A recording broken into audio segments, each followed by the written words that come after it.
Hey guys, this is Marc Owings, and I'm your host for the Unbridled Life Podcast, where we have real, raw, and unreligious conversation to encourage and challenge men and women in their daily lives. Well, welcome to the Unbridled Life Podcast. Super excited to be here. I say it every single time because I love people, love being around people. My name's Marc Owings. I'm the host of the Unbridled Life, and I've got a really good friend of mine and a friendship that's starting. We've known each other. This is Greg Potts that owns GS Realty, and we've got Michael Thompson. And I'm going to do something a little different. I'm going to kind of do the Sean Ryan show, how he does a bio. Just so that you can get to know Michael, the man. And it's so hard when you have a guest on because there's so much history and you're trying to capture that in a 30, 45-minute show. But Michael Thompson is 57 years old. He makes me sick because he's so good looking. I look at him, I think I got a man crush on him right now. He's 57 years old, came to know Jesus as his Savior at 13 years old. He's married to Candy, his wife. She's absolutely beautiful. You'll see pictures of her rolling up soon. And he's been married to her for 9 years. They have 5 kids between them. They have a blended family. So I'm not going to go through every one of these names, but they've got a lot of arrows in their quiver. They also have one grandson, Coy, and he's been a barber for 5 years. He owned a personal training gym for 25 years, and I think that's where I met you. Mm-hmm. You were a really good friend to a pastor during that time, and I got to watch you in that season, and it made me really appreciate you. You're a cowboy. You like to rope. You like to play guitar. You've led worship at churches. You and Candy both. Candy's been a hairstylist for 22 years. Wow. And owns a salon called Beauty Boutique, and y'all have 2 locations of the Bearded Beast, which is kind of tell us just a little bit about the Bearded Beast. Well, the Bearded Beast is a full-service barbershop. Come on. I mean, you can come in and get you a good haircut. You can get a hot towel shave. We can wax your eyebrows. You know, as we age, we start to get hair where we don't want it. Yep. And then we lose it where we do want it. Right. But we can take everything. I told somebody the other day, we take care of hair anywhere above the shoulders. So you felt like you needed to clarify that. Absolutely. Yes, because I've had to clarify it before. Okay. So you said you wouldn't tell anybody. Well, Greg. But our Weatherford shop is a little bit more than just a barber shop. We've grown it into an all-intel men's shop. Come on. We sell retail there. You can come in and get you a nice shirt. And we just started carrying a line of boots, so you can get a nice pair of boots. What are those boots? I saw those with Greg. He showed me, and I actually put them on, although he's Bigfoot compared to me. It's called Finolio. Nothing but the finest Finolio boots. They're a handmade boot in Nacona, Texas. Come on. So it's pretty cool. I'm very excited about that. Our deal with the Bearded Beast, and I tell all of my girls and guys that work there, is when you walk in the door, I want you to have an experience that when you walk out the door, you're in a better mood and a better place than when you came in. Come on. And so whether that be a haircut and a shave, or it be you come in and get you a new cowboy hat, you get you a new pair of boots and a nice shirt, go to dinner that night, that's what we're striving for at the Bearded Beast. Let's throw up a picture of his wife, Candy, and then I also want the whole crew to roll in. So that's his beautiful wife, Spitfire, just determined, passionate, and just a great lady and been a great partner for you. And then you got a whole posse. I do have a posse. So there's the posse. They may be a little blurry in this picture, but I'm going to tell you, life is like a blur when you're having family and you got a blended family, and then they've got that one grandbaby. We've got a grandbaby and one coming in April. So that's a joy and fun to be a part of. Yeah. So, well, Greg, I'm going to let you roll at this. Let's go. So Michael and I have actually known each other quite a while. So we're Fully Alive brothers. We went to Fully Alive together. Is that 15? 15. Yeah, I think it was 2015. Yeah. Wow. 10 years. I was thinking about that last night. Wow. It's been a bit. So obviously Michael and I have walked together for quite a few years here, but you started in the gym. So my first question is, what brought the transition for you from the gym to I'm going to go be a barber? Well, I'll say this. In the business. The short answer of that, if you'd asked me 5 years ago if I was going to be a barber, I'd have told you you're crazy. Right. COVID is what brought it. we were opening our second shop in Mineral Wells, and COVID shut us all down. And during that time, my gym was shut down as well. Right. And so I was spending time remodeling the building at Mineral Wells, getting it ready to open. And I think we were closed 6-8 weeks. Wow. When everything shut down except Home Depot. And during that time, I had a guy call me and ask me if I'd sell him my gym. And had kind of thought about it a little bit. We already had the Bearded Beast, and I just kind of helped manage that. Didn't know how to cut a hair on a head. Right.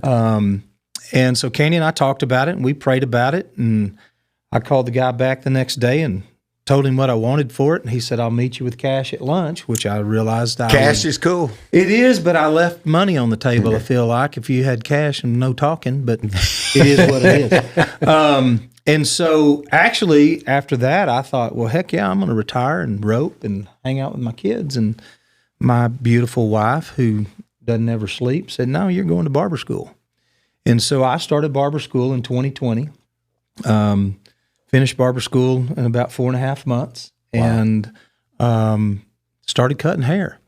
And it's been a joy. One of the things that I will say about barbering is when I was in barber school, I had a lady come in. Our barber school was a working barber shop. Okay. Over on the east side of Fort Worth. That's where I grew up. And a lady came in and got in my chair, and she had a wig on. And she said, I want you to give me a fade.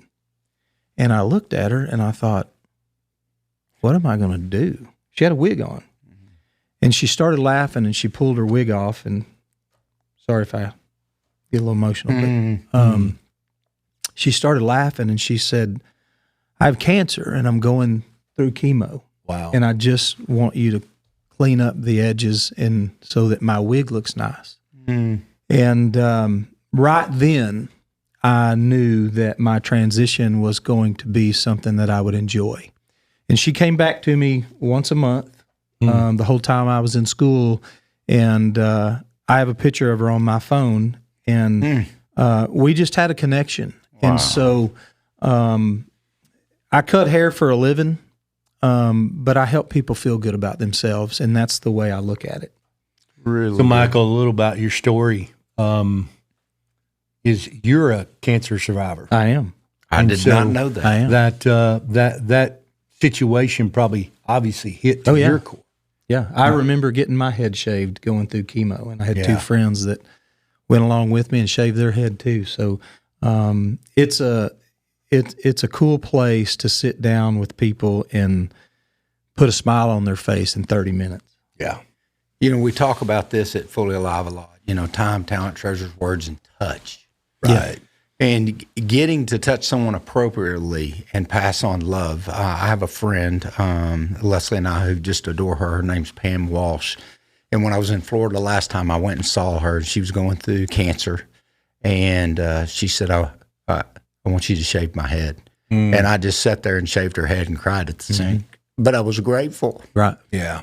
To have my hands on my sister. Yeah. Just and doing get to be a part of that. 100%. It'll be a memory that's in my heart. So in business, you guys, you're having to apply faith about this. You know, this whole podcast is about business, faith, the good, the bad, the ugly, the struggles that we go through, the ups and downs, dealing with employees, dealing with ourselves, dealing with our marriage, and dealing with our kids. What would you say as a business owner has been the biggest struggle? We were talking on the way over here, and just what's your biggest struggle in being in business for yourself? People. Right. Everyone's normal till you get to know them. Well, and obviously it's a must. Yep. You have to have people to come into your business, and you have to have people to help run your business. But the biggest struggle is employees. You know, my struggle with my employees or my partners, we call them partners. Come on. Is a lot of times I feel like I want more for their life than they want for their own life. Yeah. and helping them get to a place where they feel like they deserve better than where they're at, and struggles that they go through. We run a very family atmosphere. The last thing I want to be is corporate. I want to get down and dirty and help. Candy and I are probably really bad business people because we lead with our heart, which I don't regret. I don't say that with, I wish I would change. I'm going to always lead with my heart. People are my biggest struggle, but I love people. I love watching people get better, watching people grow. I want my friends to succeed. I want to do everything I can to help my friends succeed. And when you have someone that maybe doesn't think they can succeed, it's very frustrating to me. And that's my biggest frustration. I love what you said about the heart, because there are great businessmen. I know great businessmen that are, financial wizards and all that. But I think back when he was saying that, and it's like you reminded me of King David. God didn't go get the guy out of Oxford or Harvard or a business school. He went after a guy that led with his heart, and he led the nation well, and you're leading well. But there are challenges, and I love that you say it, because whether you're in ministry, business, whatever, you're running, leading, and operating something, you're dealing with people, and people are messy, right? Yeah, oh yeah. Yeah. So you made a statement there that I think ties back to worthiness. That it's hard to, even for ourselves, to feel worthy. 100%. And you're right. We can't teach others that they're worthy of things, and that's where God comes in and instills that. We can't want it. I understand that struggle. We can't want success more than that person wants success in themselves. Well, I think that's where the frustration falls in. Sure, is you provide people with opportunity, and when they don't seize it, it gets frustrating. Yeah. And I think a lot of times, knowing you two, like, and getting to know you, we know each other. Yeah, you've been around me for the last 15 years. But I know for a fact us three want better for people. Yeah, for sure. And it does get frustrating when they're stuck. Yeah. So as a believer and a Christian leading a business, where's that cross happen that the struggle occurs? Because there's a struggle in that as a Christian and a believer in leading a business and leading people. I think the struggle for me is, I guess in the last 20 years, 10 years, I've been very intentional about learning from my mistakes, and being transparent. Yeah. I don't have anything to hide. I don't. My worthiness comes from my Father, and that freedom gives me transparency to go, look, I know where you're at, or I've been in a worse place. Right. And then trying to coach them along. I don't, it's a work in progress. Yeah. We've got 20 plus partners. And I've seen a lot of growth, and I've seen a lot of stagnant. Sure. And then, we talked about this on the way over in the truck of, 3 strikes and you're out. Well, you end up on 10 or 11 strikes, like you said, Mark, or 50. Right. But our heart for people, sometimes makes that, okay, I get it. We'll give you another chance. We'll give you another chance. We'll give you another chance. And I think the frustration of that is where, obviously, we're all in business to make money. Right. I'm not ashamed of that. Sure. I didn't start a business to not make money, but balancing Profit and people, or profit and kingdom. Yeah. There was a time where I leaned towards the profit. Sure. And now it's almost I care about that person's soul more than I care about my bottom line. Which is a pressure that we all carry. When you said, the 3 strikes, the 10 strikes, I think what happens to me, I think all 3 of us sitting around, we're very fierce, but we're fragile. Sure. No, that's a great way to say it. Everyone needs to hear that. When you're leading something, that's how you feel. But we also know how many strikes God had against us, and he just kept doing it. And sometimes I let the pastor lead instead of the leader leading. And I wonder if y'all have felt this way. When you want it more than they want it, what do? After you've prayed, after you've done everything, what do you personally do? And Greg? Man, we talked about it in the truck. I have no answers. Yeah. Well, the only thing, my wife has a saying that I love, and we said it in the truck on the way over here, is although we want to, I don't know if the right word is rescue people. I do. But we do. It's in our heart that we want to rescue. We want to help. Sometimes we do want it more than they want it. But we all have to play a role in our own rescue. Oh, if I throw you, if you're in the water, Mark, or you're in the water, Michael, and I throw you a ring out there, well, you may have to reach for it. You've got to play a role in your own rescue. We can't. It's almost impossible for me to make sure that I aim and I land that ring over your head. But even if I land it over your head, you got to do what? Stick your arm through it. So there's an action step on. There's your part, God's part, and our part, right? Absolutely. So I guess my question back is, where's the balance in that? We all have to play a part in our own rescue. Where's the balance in us stepping away and say, you know what? You're not even willing to play a role in your own rescue, so we have to part friends. Yeah, I think that's a harsh reality. That at some point, you do have to cut ties. And maybe a better way to put it is just give them to God and move on. Yeah. I think for me in this, to answer my own question, my wife plays a huge part in this because she carries something I don't carry. And I'm passion, she's peace. And I thank God that I'm tied to it. But I have to, when I get to that point, I have to go to Leslie and just go, I need help. And, in the last 35 years of ministry, you deal with all kinds of people and you know the reality of you. Yeah. Right? You know what you've been through and what God's put up and the patience he's done. But I'm coming back to a place of what do I really want in the ministry? What do I want to develop? And I think I come to this. I want humble, hungry, transparent, vulnerable, and teachable people. And I want it for myself. And sometimes I'm the one who's not taking the initiative that I need to take. Right. Sometimes I'm the one not participating in my own rescue. Yeah. So when you said all of those, I think the number one of all of those is teachable. The other things will occur if we're teachable.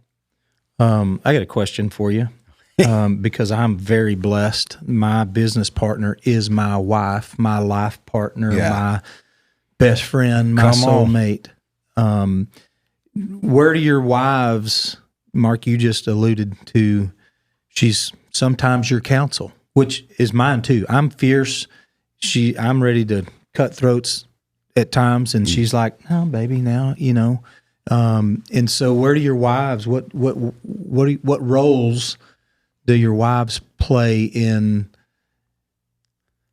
that process? Unfortunately, I'm going to tell on myself because if the two have really become one, Leslie's the ears and I'm the mouth. The problem with the mouth is I can say I'm going to be fragile. There's a lot of barking and no biting going on, but there's always a lot of words going on. And I haven't been teachable in that as a leader. That's been a process for me to recognize and manage expectation. Leslie really plays the part of counsel, wisdom, and she's always calling me to peace. Now, sometimes she needs to move to passion. Sucker, turn your ears off, and we need to action. And she would tell you right now, she struggles with that, but it's a good balance for us. Greg, what about you and Shannon? That's probably been, it's hard I mean, if we talk about it honestly, because you bring it's hard to also sometimes separate your personal life. 100%. You had a fallout that morning at the house and not to bring it into the office space and around your staff and your team and to separate those two. And that's been a struggle for me. I'll just say that. Now, I'm not saying that that's an everyday thing. I think for me, it's something that God literally this week is working on me of why I take things so personal that Shannon shares with me. Yep. And, I asked the Lord, Stop looking at me and Michael right now. Is I literally wrote it in my journal. Mark and I talked about it this week. I wrote, Lord, why do I take criticism from my wife harder than I do others? Why can I receive it from Mark? Why can I receive it from Michael? But with my wife, I bristle up against it. And I don't have the answer to that yet. The Lord's going to download that to me. And it's probably, here's what it is. Maybe the Lord just gave it to me because she's speaking truth. And I'm not ready to receive the truth. And I think too, when you think about it, you're not sleeping every night in bed with me and Michael. That's what I was going to say. She knows you better than the two of us. 100%. Right. I mean, and that works both ways. Sometimes you need to get out of that own environment and get another counsel outside. I called Greg, I think it was last week, and just like, man, and that's hard for me. Michael, I busted this question open in the truck, and I just said, I text my prayer partners last night, and I call it a spirit of quit. If you're going to lead something, you're going to face the spirit of quit, not once, and it's thousands of times. Last night, just building the facility, doing this, managing this, I just the pressure was blowing so hard on me.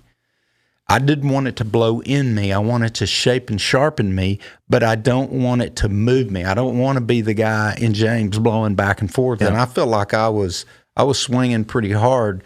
And I just stopped for a minute and texted my two intercessors and just said, hey, I'm in need right now. And when I did that, I winced. God, I don't want to be that guy. And I shared it with them. Of course, they said, we're on it. We're praying. And then it started lifting, and about an hour later, this morning I got up out of my own podcast. They ran a reel, and it's me telling the crowd, hey, mate, you being needy makes you human. It drives me crazy when people won't share their need. And I thought, well, sucker, take your own advice. Have y'all experienced that? Yeah. Oh, yeah. The needy. And what's that for y'all? Well, I don't like it. Let's just say it like that. I mean, I don't like it. I don't, and that's why I asked you. That's why I stopped you when it said, because I want to know, what is it? So what is that in us that we don't like it? Is it that we feel weak? Yeah. Weak, out of control. Okay. Which ties back to what for us? I mean, we go back to the roots. It's Pride. fear. Yeah. It's fear. Yeah. It is. And I think there's trauma in there too. At least for me, being in the ministry, that's what I do. I deal with people. So my profession is dealing with people. Well, I've got a long line of history that also can speak paranoia, that also can speak mistrust, that also can do and then just the fact that I sit down with two business guys, one's on my board and one's an advisor, David and Kyle Wortham. And I was just sharing some of this, I don't know what it is to just sit in a meeting and not lead and just be. Yeah. And that's not good. Yeah. That's not good. It's kept me out. So I feel awkward. So you don't like it. Yeah. I'm there with you 100%. Yeah. I don't like it either. Well, we're the guys. You keep saying it. We're the leaders. Yep. Well, I'm not supposed to need. I'm supposed to provide. There it is. What a lie. Yeah, wow. 100%. And we know it here. Yeah.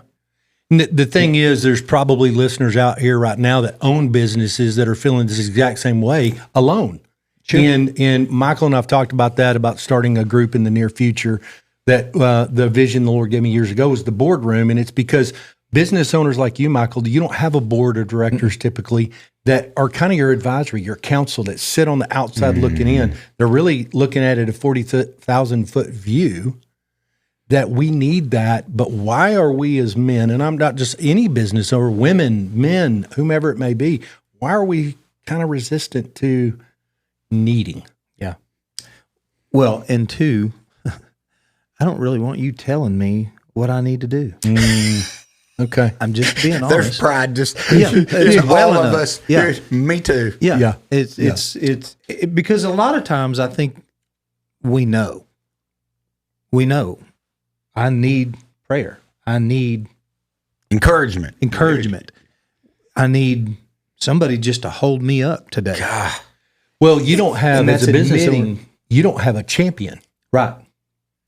that's saying, Michael, you're doing a good job. Yeah. Listen, but you usually, I say, Michael, you're doing a good job. And you say, but today I did da-da-da. Yeah.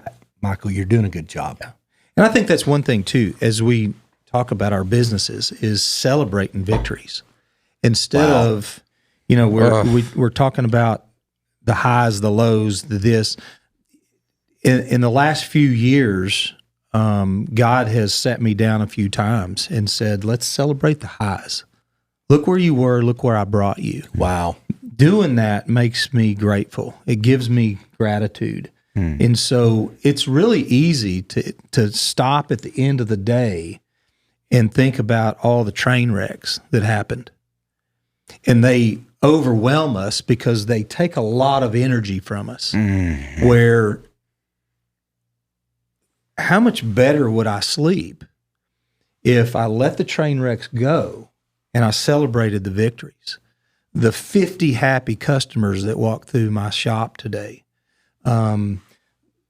Everybody showed up to work today. I'm gonna damn sure tell you who didn't show up to work. Right. And so I do. I think one thing that am working on is celebrating my victories. I mean, we've had a ton of victories. So what does over the that look last like, year. Michael? We talk about celebrating victories. Well, I mean, so I'll start with not a victory.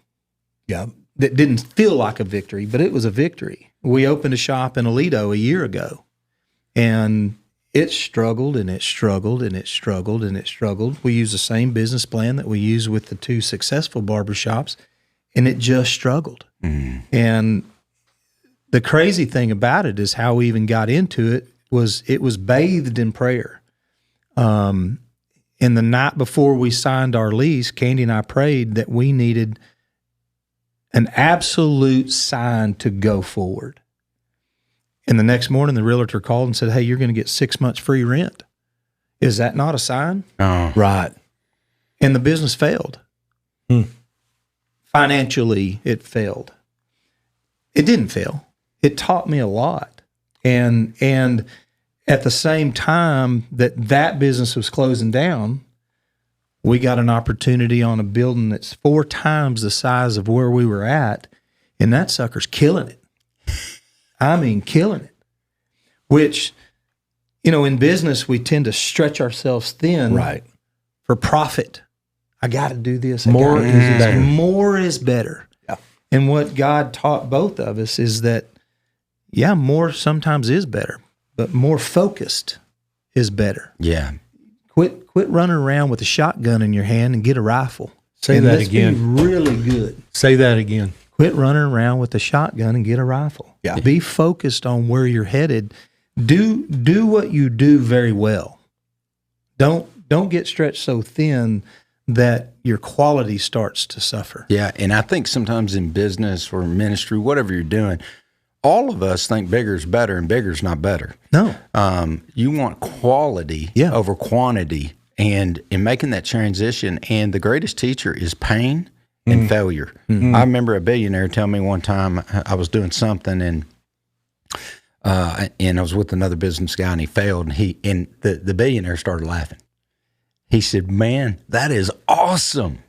Yeah. And I'm kind of looking at him, what's awesome about failure? And he said, failure has been my greatest teacher. I'm the greatest businessman in my field today because I failed a lot. Yeah. I've made it, lost it, made it, lost it. And in that season before he passed away, he was risking $1 billion, everything he had on a deal. I said, why? And he said, because it's not about the money. It's about risk. It's about trust. It's about the vision. It's about the passion. It's about the discipline that goes into that. And I was just like, wow.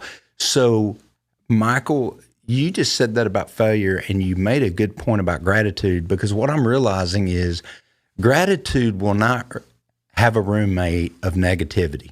One's got to go. So either negativity takes over the room. Has negativity taken over? And then tell me what gratitude does to your perspective. Well, negativity, it does grow. It consumes you. And it's hard to even see anything good when you are consumed with what's going wrong. We've had 4 shops running at one time, and I'd be at one shop and somebody'd call and the toilet stuck up 40 miles away. And that negativity, I can say a few things, but but it consumes you. Where if you have a grateful heart, it can consume you too. Ooh. To where you're okay, good. I got a stopped up toilet. I'll get over there and get it. And I think one of the problems or one of the mistakes Candy and I've made in our business is we got consumed by it. It became who we were. Wow. And when it didn't go well, we got consumed with the negativity. It becomes your identity. Well. It becomes your identity. Yep. And that's one thing I would say to anybody listening is your business is not who you are. It's not who you are. It's funny you say that because if you notice when people get together and they don't know each other, they introduce themselves. They say, hi, my name's Greg Potts. And you say, oh, this is Michael. Well, my first question is usually what? What do you do? What do you do? Because we have tied our business as the identity. And we do that in church. We do that in the whole Christian realm. Instead of, tell me who you are. Tell me your story. Yeah, right. It's easy because I came out of that. But a lot of times you ask that question and it's like, as if that's going to, okay, that helps you know he's in finances or he owns real estate or he owns a barbershop. Right. But you bring up a really good point, Greg, is I think we've got to change the way that we interact with each other. And 100%. And I think changing the way I interact with one another is solely based on time. Do I really want to know that? Wow. Or do I just want to know what you do? And let's move on. Yep. Do I really want to take the time to, hey, tell me about you? That's being real. Tell me about your day. Yep. We've had a couple of, and I do mean a couple of complaints over the last 10 years. Well, of course you have. You run something. But honestly, it's been very minimal. But if I have somebody that complains and I can get their phone number, we're going to have a conversation. And 9 times out of 10, it wasn't what we did. It was what that person was going through. Right on. And, I'll have a 20-minute conversation or I'll have an hour conversation. And I've had both with people that have been upset in my shop. And and sometimes I can fix it and sometimes I can't. But at the end of that conversation, they appreciate that I called them. I love it. And we do need to change our interaction. If we're kingdom focused, then our interaction should change. We have questions here, and one of them was, how do you balance profit and kingdom? Mm-hmm. And I don't like that question. I don't want to balance that. I want to be kingdom minded. And the more I get kingdom minded, I don't have to worry about profit. I've told all of my kids, and my kids are 25 to 18. I've told them all never to chase a dollar. Because at 17 years old, what do we start asking kids? What are you going to do with your life? What are you going to do? They have no idea at 17 years old. We didn't. No. And maybe we still don't. Right. Well, after 25 years in one industry, I'm in another, and who knows where I'll be in 5 years. I love what you say about the balance. As we bring this to a close, we're going to continue this in a part 2, and who knows, a part 3 and a part 4. What I heard today, Michael saying, and I just thank you for coming on. Absolutely. And being part of this. Greg Potts, awesome. Thank you for coming on. It's just good to be with peers. But my biggest takeaway is we all have frustrations, but gratitude. And then what you just said about the kingdom, if we seek first the kingdom, and it's not just kingdom. Mm-hmm. People say that. It says this, seek first his kingdom and his righteousness, not their screw ups, not your screw ups. And all these things will be added. So as we pursue the kingdom of God, maybe we'll go into this part too, is what is the kingdom? And so I'm just so grateful. If you're out there, I want Michael to pray for you. If you're a business leader, man, woman, young person, wherever you are, I want him just to pray a blessing over you and your life. And so, Michael, would you take the honor as we close in prayer? Absolutely. Yeah. Father God in heaven, thank you for all that you do. I thank you for this opportunity to speak candidly about our frustrations, but also celebrate the fact that you carry us through all of them. And so, Father, I pray over anybody and everybody that's listening that first and foremost, like Marc said, that we'll start each morning seeking your kingdom. Seek your kingdom first, and then you'll take care of the rest. And God, I've seen it, so I believe it. I know that tomorrow you'll take care of us. I know that the next day you'll continue to take care of us.